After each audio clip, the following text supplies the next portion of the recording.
Real life के hero ने जिस तरह से रियल लाइफ में चुनावी मैदान में पहली बार उतर कर ही सिक्सर मारते ही अपोजिशन को जिस तरह से चारों खाने चित्त कर दिया, उसके बाद भाई सब सोच रहे हैं भाई बंदे में दम तो है। क्योंकि लोगों को लगा था कि बंदा क्या ही उखाड़ पाएगा, कुछ तो नहीं कर पाएगा, सिर्फ हीरोगिरी तो जानता है। लेकिन अब इस बंदे ने साबित कर दिखाया है भाई मैं रील में भी हीरो हूँ और रियल में भी हीरो हूँ। जी हाँ, मैं बात कर रही हूँ थलपति विजय की। इस बंदे की चर्चाएं बहुत जोरों पर है, हर तरफ इस बंदे की चर्चाएं हो रही हैं। मई में तमिलनाडु में इस शख्स ने मुख्यमंत्री पद की शपथ ली और अभी जुलाई चल रहा है, लेकिन जिस तरह से थलपति विजय ने जबरदस्त काम किए हैं, एक के बाद एक काम किए हैं, वो लाजवाब है भाई। प्राइवेट हॉस्पिटल की बोलती बंद कर दी। अगर यहाँ पे किसी की मौत हुई तो कोई भी बिल नहीं दिया जाएगा, क्योंकि फेक आईसीयू के नाम पर ये प्राइवेट हॉस्पिटल लोगों का खून चूसते थे। दूसरी तरफ आईएएस आईपीएस ऑफिसर्स की मीटिंग बुलाई और कहा किसी क्रिमिनल को बख्शा गया तो 24 घंटे के अंदर तुम्हारे रेजिग्नेशन पर मेरा साइन होगा और ऐसी जगह तबादला करूंगा भाई, ढूंढ भी नहीं पाएगा कोई। तीसरा, उन्होंने बच्चों का वीडियो देखा कि सड़कें नहीं है भाई, 24 घंटे के अंदर वहां पे कलेक्टर पहुंचे और सड़कों पर काम शुरू हो गया।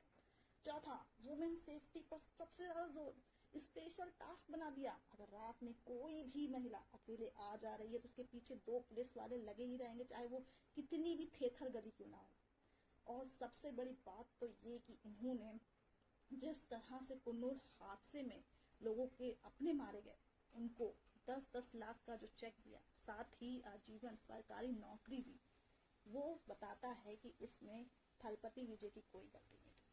उन्होंने साफ जाकर कुन्नूर के लोगों से माफी मांगी और कहा कि इसमें मेरी कोई गलती नहीं थी। वाकई में थलपति विजय जिस तरह का काम कर रहे हैं वो बताता है कि हमारे बाकी नेताओं को भी उनसे सबक लेना चाहिए। अब भाई देश में तो कई युवा नेता हैं, बीजेपी में है, कांग्रेस में है, तमाम तरह की पार्टियां हैं, लेकिन फिर इसी बंदे ने ऐसा क्यों कर दिखाया। भाई शिद्दत होनी चाहिए। ये जो शख्स है थलपति विजय, ये जनता की नस को समझ रहा है। ये एक ही बार में जिस तरह से जनता का जनार्दन बन गया, जनता का भगवान बन गया, उसने साहिल सी बात है साबित कर दिखाया है कि भाई अगर नेता चाहे ना तो ये देश पूरा बदल सकता है। ये सिस्टम जो कि चरमरा गया है ये भी बदल सकता है, लेकिन नेता जो कि दूसरों को ज्ञान देते हैं लेकिन खुद अपने ऊपर अप्लाई नहीं करते हैं। थलपति विजय के बारे में कहा गया था भाई ये तो हीरो है, क्या ही कर लेगा, जनता की नस को समझना तो हम जैसे अनुभवी लोगों का काम है। अरे नहीं भाई, 60 साल का तजुर्बा लेके कोई अनुभवी नहीं हो जाता। लोग 40 साल में भी वही तजुर्बा हासिल करके बहुत बड़े झंडे गाड़ देते हैं। तो ये तो अब कहीं सुनाई कहावत है कि भाई हमने तो भाई बॉल सफेद ना एकदम सोच समझ के किए, हमें बहुत अनुभव है। घंटा कुछ नहीं है। आजकल का युवा बहुत मजबूत है और इसका सबसे बड़ा जीता जागता एग्जाम्पल थलपति विजय है। थलपति विजय ने जिस तरह से काम किया और जिस तरह से ये शख्स काम कर रहा है वाकई बहुत लाजवाब है। जनता इसको देख के रोने लग जाती है, जनता इसके काफिले को देख कर इंतजार करती है।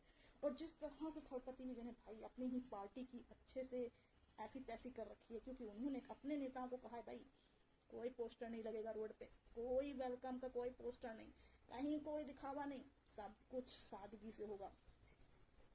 कौन करता है ऐसा नेता भला, लेकिन थलपति विजय कर रहे हैं। और जाहिर सी बात है, इससे पहले जिस तरह से जनता को समझ रहे हैं, उनके दर्द को समझ रहे हैं और जो बेसिक प्रॉब्लम्स है सिस्टम की, जो बेसिक नीड है जनता की, वो समझ रहे हैं, उस पर उन्होंने ताबड़तोड़ काम करना शुरू किया। मात्र 2 महीने 10 मई को थलपति विजय ने तमिलनाडु के मुख्यमंत्री के तौर पर शपथ ली। उसके बाद जिस तरह से उनका काम है वाकई एप्रिशिएट। आपको क्या लगता है, वाकई में अब हर स्टेट को थलपति विजय जैसा नेता मिलना चाहिए? क्या वाकई में नेताओं को थलपति विजय से सीख लेनी चाहिए? आप मुझे बताइए, क्या अनुभव सिर्फ उम्र से आता है या फिर युवा भी अनुभवी होते हैं? बताइए मुझे।